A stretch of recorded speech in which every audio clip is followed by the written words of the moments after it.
अशोक खरातला कोणीतरी आवरा आता अशी म्हणायची वेळ आली आहे. कारण आता अशोक खरातवरती तब्बल 12व्या गुन्ह्याची नोंद झाली आहे. नेमकी काय गुन्हा केलाय आणि या अशोक खरातचे एक नंतर एक असे कारनामे आता उघड होताना आपल्याला बघायला मिळतात. काल आपण बघितलं की SIT देखील चक्रावून गेली, असं त्याचा एक कारनामा होता. आज पुन्हा एकदा या भोंदू बाबांना एक मोठं कांड करून ठेवलंय आणि ते बाहेर आलंय. विशेष म्हणजे कांदा व्यापाऱ्याला जमीन विक्री करणार होता आणि त्याच संदर्भामध्ये त्या कांदा व्यापाऱ्याची या भोंदू बाबांना फसवणूक केली. खरं तर त्याला बाबा म्हणणं देखील चुकीचं आहे.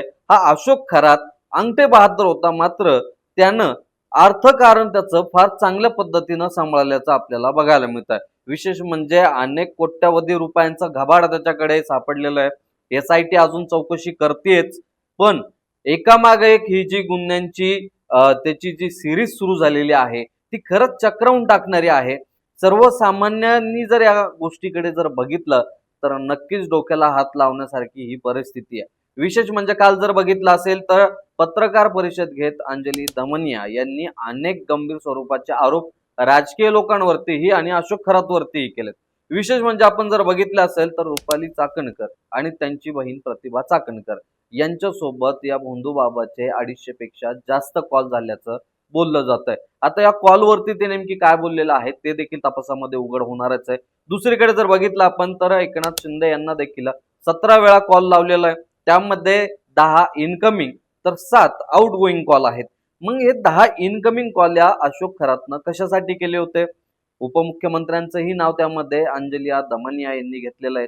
तर दुसरीकडे मात्र दीपक केसरकर यांच्या निकटवर्ती असलेल्याही एका जणाचं नाव त्यामध्ये घेण्यात आलंय.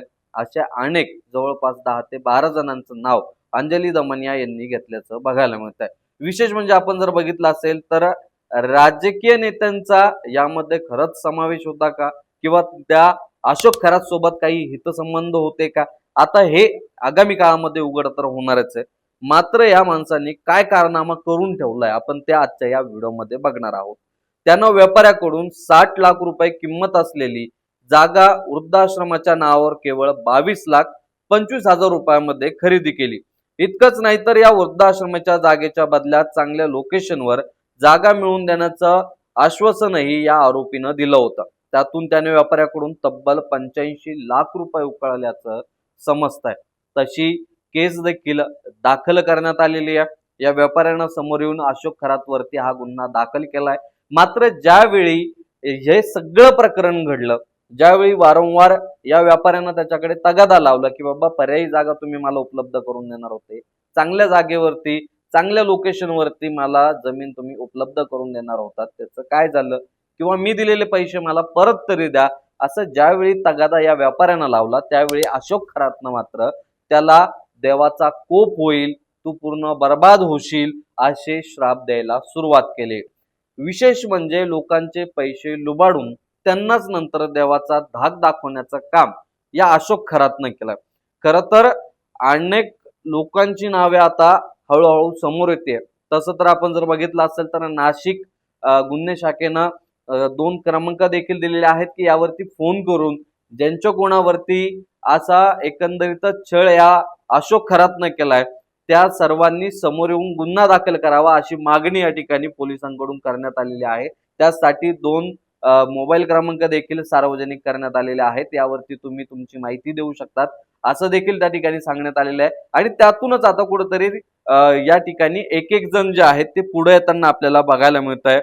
अशोक खरातनं देवाचा कोप होईल, तुझं वाईट होईल असं सांगून त्या व्यापाऱ्याला शाप दिल्याचा देखील समोर आलाय.